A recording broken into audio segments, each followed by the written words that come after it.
Bismillahirrahmanirrahim. Assalamualaikum warahmatullahi wabarakatuh. Pada menjunjung titah perkenaan ke bawah dunia Maha Mulia Paduka Seri Baginda Sultan Haji Hassan Al-Bolkiah Muizzuddin Wad Daulah, Ibn Almarhum Sultan Haji Omar Ali Saifuddin Sa'adul Khariwaddin, Sultan dan Di-Pertuan Negara Brunei Darussalam, maka yang berhormat yang Di-Pertua Majlis Ugama Islam memaklumkan bahawa ketetapan 1 Syakban 1444 Hijrah jatuh pada hari Selasa 21 Februari 2023 dan nisfu Syakban pada petang Selasa malam Rabu 7 Mac 2023. Berikut dari itu, Mahkamah Syariah Negara Brunei Darussalam dalam siaran medianya memaklumkan meruqyah anak bulan Ramadan 1444 Hijrah akan dilakukan pada petang hari Rabu 29 Syakban 1444 Hijrah bersamaan 22 Mac 2023 Masihi. Tempat-tempat meruqyah anak bulan Ramadan ialah Menara DST, Ibu Pejabat Bangunan DST, Taman Rekreasi Tanjung Batu, Kampung Sabun, Pekan Muara dan Bukit Agok Jerudong bagi daerah Brunei dan Muara, Bukit Ambok daerah Tutong dan Bukit Lumut daerah Belait. Dalam sama-sama memperingati peristiwa Isra' dan Mi'raj Nabi Muhammad SAW, Kementerian Kewangan dan Ekonomi mengadakan majlis sebutan Isra' dan Mi'raj. Majlis yang diselenggarakan oleh bahagian pendaftaran syarikat-syarikat dan nama-nama perniagaan Kementerian Kewangan dan Ekonomi itu disiarkan dengan ceramah khas. Hadirin berhormat Datuk Seri Setia Dr. Awang Haji Muhammad Amin Liu bin Abdullah, Menteri di Jabatan Perdana Menteri dan Menteri Kewangan dan Ekonomi kedua. Antara yang hadir Datuk Seri Paduka Awang Haji Khairuddin bin Haji Abdul Hamid, Timbalan Menteri Kewangan dan Ekonomi dan Pengiran Datin Seri Paduka Hajah Zeti Sufina binti Pengiran Datuk Paduka Haji Sani, Timbalan Menteri Kewangan dan Ekonomi Fiskal.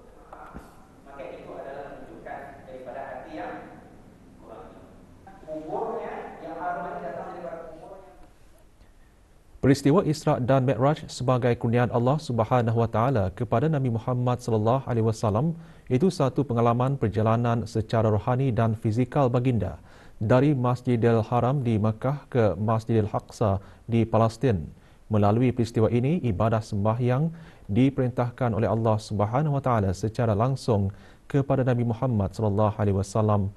Perkara tersebut antara yang disentuh dalam ceramah khas Majlis Sambutan Isra' dan Mi'raj bagi Kementerian Kebudayaan dan Sukan dan jabatan-jabatan di bawahnya. Majlis Anjuran Dewan Bahasa dan Pustaka itu diadakan di Balai Sarmayuda Dewan Bahasa dan Pustaka. Hadirin berhormat Datuk Seri Setia Awang Haji Nazmi bin Haji Muhammad, Menteri Kebudayaan dan Sukan. Ceramah khas bertajuk Bersabar, Berikhtiar, Bertawakal dan Berdoa menghadapi ujian sembahyang meraih redha Allah juga menyentuh mengenai hakikat kewajipan sembahyang serta kepentingan dalam meraih redha Allah Subhanahu Wa Taala.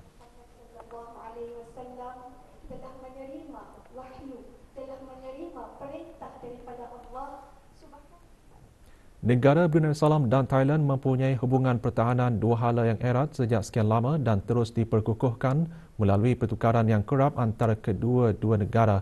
Malam tadi, Kedutaan Diraja Thailand di negara ini menganjurkan majlis resepsi bersempena dengan Hari Tentera Bersenjata Diraja Thailand di Pejabat Atasi Pertahanan di Tarindak di Sydney di Ibu Negara. Mewakili Kerajaan ke bawah Dulia Maha Mulia Major Jeneral Datuk Paduka Seri Haji Muhammad Hazaimi bin Bul Hassan, Pemerintah Angkatan Bersenjata Diraja Brunei ABDB.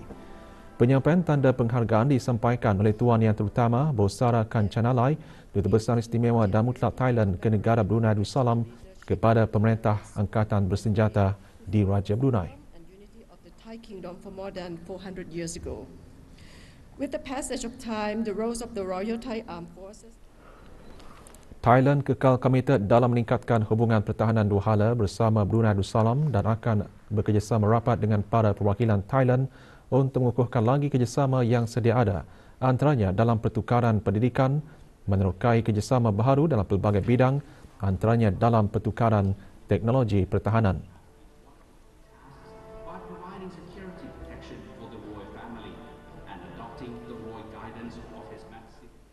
Biro Kawalan Narkotik telah menjalankan operasi Saigon Fasa 2 di beberapa buah tempat yang aktif menjalankan aktiviti penjualan dadah di daerah Belait.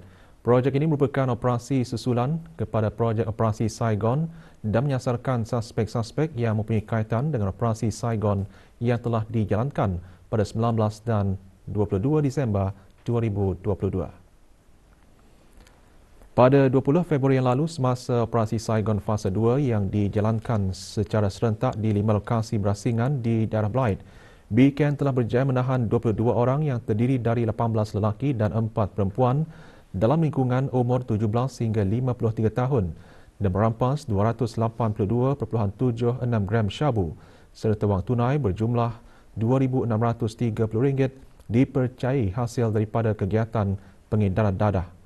Turut dirampas ialah alat perkakas yang telah diubah suai dipercayai digunakan untuk menyalahgunakan dadah, beberapa unit telefon bimbit serta alat timbangan digital bagi kegunaan kegiatan pengedaran dadah.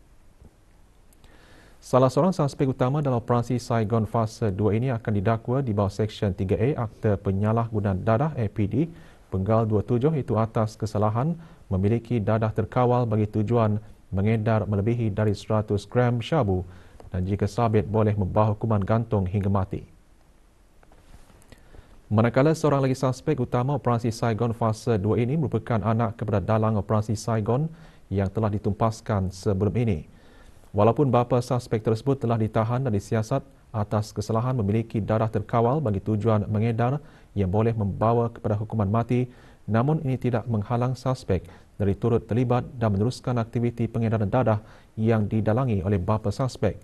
Secara keseluruhan, BCAN telah menahan seramai 37 orang dan merampas sebanyak 556.67 gram dari 2 fasa operasi Saigon yang telah dijalankan pada Disember 2022 dan Februari 2023. Dadah syabu yang dirampas dianggarkan bernilai lebih dari RM108,000 dan boleh menampung kira-kira 55,667 orang penagih dadah.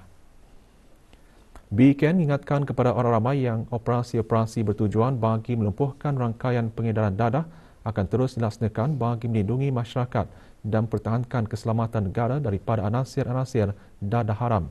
Dalam sama-sama memastikan kesejahteraan dan keamanan negara demi mencapai wawasan negara Brunei Darussalam 2035, orang ramai adalah diseru untuk menyalurkan sebarang maklumat mengenai kegiatan dadah kepada Biro Kawalan Narkotik. Di kesempatan ini juga, BCAN merakamkan ucapan penghargaan kepada Agensi Perisikan Keselamatan di negara ini atas bantuan dan kerjasama yang diberikan ke arah menjayakan operasi ini. Jumlah kes kemalangan jalan raya di negara Brunei Darussalam masih memerlukan perhatian dan kerjasama sepadu daripada semua pihak yang terlibat termasuk para pengguna jalan raya. Dapatan tersebut antara yang terkandung dalam siaran statistik pengangkutan dan infokomunikasi Kementerian Pengangkutan dan Infokomunikasi. Selain perangkaan jumlah keselamatan jalan raya, siaran statistik berkenaan juga mengongsikan beberapa perangkaan iaitu pergerakan penumpang melalui lapangan terbang antarabangsa Brunei, pergerakan penumpang melalui feri Terminal Serasa, membaharui lesen memandu bagi warga emas berumur 70 dan ke atas dan jumlah pengendalian benda berdaftar, paket kecil dan bungkusan itu domestik dan antarabangsa. Berdasarkan maklumat yang diperoleh bagi pergerakan penumpang melalui lapangan terbang antarabangsa Brunei yang merangkumi keluar, masuk dan persinggahan semenjak pembukaan sempadan pada 1 Ogos 2022, trend bagi pergerakan penumpang menunjukkan peningkatan sebanyak 55% sehingga 31 Disember 2022. Sementara itu, pergerakan penumpang keluar dan masuk melalui feri Terminal Serasa pula menunjukkan peningkatan sejak bulan Ogos tahun 2022. Bagi bulan berikutnya, jumlah tersebut terus meningkat sebanyak 56%. Bulan Disember 2022 mencatatkan jumlah yang tertinggi bertepatan dengan musim cuti persekolahan dengan seramai 6,903 penumpang keluar dan masuk negara ini. Pelaksanaan dasar pembaharuan lesen memandu bagi warga emas yang berumur 70 dan ke atas bertujuan memberikan warga emas pilihan untuk memperbaharui lesen memandu mereka bagi tempoh 1 tahun, 3 tahun atau 5 tahun. Manakala pemohon berumur 86 tahun dan ke atas hendaklah menyertakan sijil kesihatan. Setelah pengenalan dasar tersebut, terdapat pengurangan bagi permohonan tempoh 1 tahun. Bagi tahun 2020, kadar kemalangan jalan raya mencatatkan 1,079 kes berbanding tahun 2021 dengan 1,043 kes. Terdapat sedikit peningkatan pada tahun 2022 dengan tambahan 7 kes kemalangan. Berbeza bagi kes kemalangan melibatkan kematian yang menunjukkan peningkatan setiap tahun. Oleh yang demikian, kerjasama dan komitmen daripada sektor kerajaan dan swasta penting dalam menyumbang untuk menjadikan jalan raya di negara ini selamat. Mengenai jumlah pengendalian benda berdaftar, paket kecil dan bungkusan iaitu domestik dan antarabangsa, siaran statistik mengkongsikan sepanjang tahun 2022, jumlah keseluruhan bagi penerimaan benda berdaftar, paket kecil dan bungkusan menurun setiap suku tahun. Selepas pembukaan sempadan, jumlah penerimaan bagi barang-barang tersebut menunjukkan penurunan sebanyak 46% sehingga penghujung tahun 2022.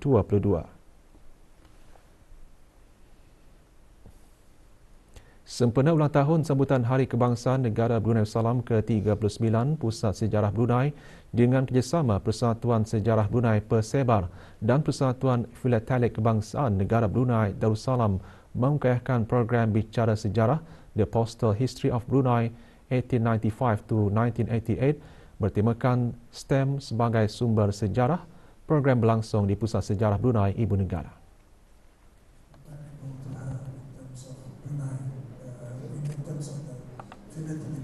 Antara yang hadir Tuan Yang Utama John Virgo, Pesuruh Jaya Tinggi British ke negara Brunei Darussalam, Puan Claire Scott, Fellow of the Royal Philatelic Society London, selaku ahli panel program antara lain mengongsikan sejarah perkhidmatan pos di negara Brunei Darussalam dari tahun 1895 hingga 1988 dan juga pelbagai koleksi stem yang pernah digunakan di negara ini. Program seumpamanya diharap dapat memberikan pendedahan yang bermanfaat kepada masyarakat, khususnya para pengumpul, peminat, penyelidik maupun ahli sejarah untuk mengumpul dan menyelidik persejarahan perkhidmatan pos di negara ini. Juga hadir Setiausaha Tetap dan Timbalan Setiausaha Tetap Kementerian Kebudayaan, Belia dan Sukan. Universiti Islam Sultan Sharif Ali UNISA menerima anugerah cemerlang kerjasama industri Institut Perbankan dan Kewangan Islam Malaysia IFIM. Penganugerahan itu adalah sebagai mengiktiraf usaha UNISA dalam mengembangkan bidang kewangan Islam di peringkat antarabangsa.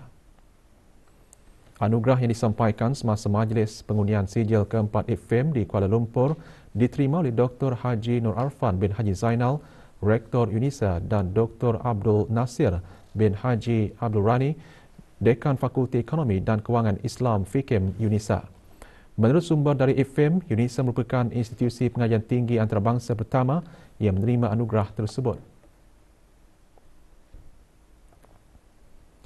Kolej Universiti Perguruan Agama Seri Begawan Kubu SB mengadakan majlis forum ilmiah bersempena Isra' dan Mi'raj dan ulang tahun Hari Kebangsaan ke-39. Majlis berlangsung di Dewan Tarbiyah Kolej Universiti berkenaan. Hadir Dr. Haji Adnan bin Haji Basar, Rais Kubu SB. Antara matlamat majlis adalah bagi mengongsikan ilmu pengetahuan berdasarkan peristiwa Isra' dan Mi'raj dengan menyentuh pelbagai aspek dan disiplin ilmu sebagai pengajaran dan iktibar serta menekankan kepentingan menghayati sambutan Hari Kebangsaan Negara. Panel pertama forum ilmiah mengongsikan pentingnya mendapatkan keredaan Allah Subhanahu Wa Taala melalui solat yang menjadi kunci utama kejayaan dunia dan akhirat serta zikrullah senjata ketenangan hati. Panel kedua pula menyatakan tawakal dan doa merupakan komponen yang tidak boleh dipisahkan dan perlu ada dalam setiap diri pelajar. Manakala panel ketiga membincangkan mengenai kebahagiaan dengan sifat-sifat terpuji, iaitu sabar dengan ujian dan syukur atas nikmat yang dikurniakan. Program Keagamaan Negara Sekolah-Sekolah Arab dan Agama bagi bulan Februari 2023 diadakan kemarin di semua sekolah agama dan Arab di seluruh negara dengan tema Semarak Kemerdekaan. Di daerah Brunei Darmara, program diadakan di Sekolah Arab Sultan Haji Hassanal Bolkiah bagi sesi pagi. Sementara sesi petang diadakan di Sekolah Agama Yayasan Sultan Haji Hassanal Bolkiah. Antara itipati program tazkirah bertajuk Peranan Pelajar dalam merealisasikan wawasan negara.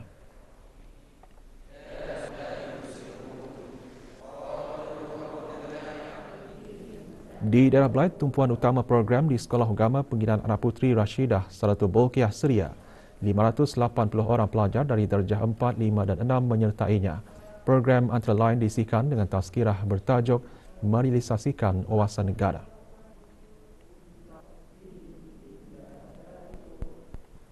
Di daerah Tutong pula diadakan di Sekolah Agama Pengginaan Anak Puteri Nur Ain. Antara pengisian program, nyanyian lagu kebangsaan Allah Peliharakan Sultan diikuti dengan bacaan ikrar Hari Kebangsaan.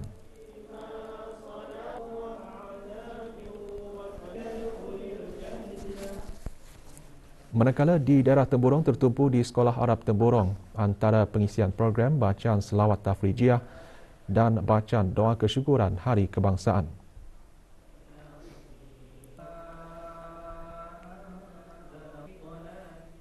Pelbagai jenis masakan, kuih muih serta pakaian dan barangan rumah diketengahkan di Bazar Tawakal MPK.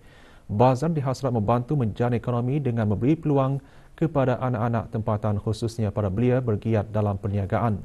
Bazar selama 4 hari di Dewan Muhibah Berakas itu dibuka bagi kunjungan orang ramai bermula pukul 7.30 pagi hingga 5.30 petang. 36 pengusaha kecil dan sederhana tempatan mengikuti bazar tersebut. Sebahagian kutipan dari hasil jualan akan disalurkan kepada tabung yang memerlukan seperti tabung anak-anak yatim Kampung Kilanas Jangsak sempena bulan Ramadan Al-Mubarak. 173 pelajar tingkatan 6 bawah pusat tingkatan 6 Tutong mengikuti minggu orientasi yang berlangsung selama 3 hari sehingga hari ini. Program Suai Kenal diisikan dengan taklimat dan aktiviti perbincangan secara berkumpulan di samping memberi gambaran kehidupan sebagai pelajar pra-universiti di pusat berkenaan. Beberapa aktiviti yang dimeriahkan juga diharap dapat membantu para pelajar menjalani pengajian dan kehidupan yang produktif dan inovatif di pusat tersebut. Siaran akhbar COVID-19 di negara Brunei Darussalam. Kadar purata kes COVID-19 yang dilaporkan di negara Brunei Darussalam menunjukkan sedikit peningkatan yang mana kadar purata kes COVID-19 dalam masa 1 minggu kebelakangan ialah 101 kes sehari berbanding dengan kadar pada minggu sebelumnya iaitu 85 kes sehari. Sebanyak 103 kes baharu dilaporkan kemarin iaitu kesemuanya daripada hasil ujian ART. Kementerian Kesihatan maklumkan 1 kes berada dalam kategori 4 iaitu yang memerlukan bantuan oksigen dan di bawah pemantauan rapi. Sementara itu 106 kes disahkan sembuh. Kadar liputan vaksinasi COVID-19 di negara Brunei Darussalam kekal berada di tahap yang tinggi dengan 79.1% daripada keseluruhan rakyat dan penduduk negara ini telah mendapatkan dos ketiga vaksin dan 12% telah mendapatkan dos keempat vaksin.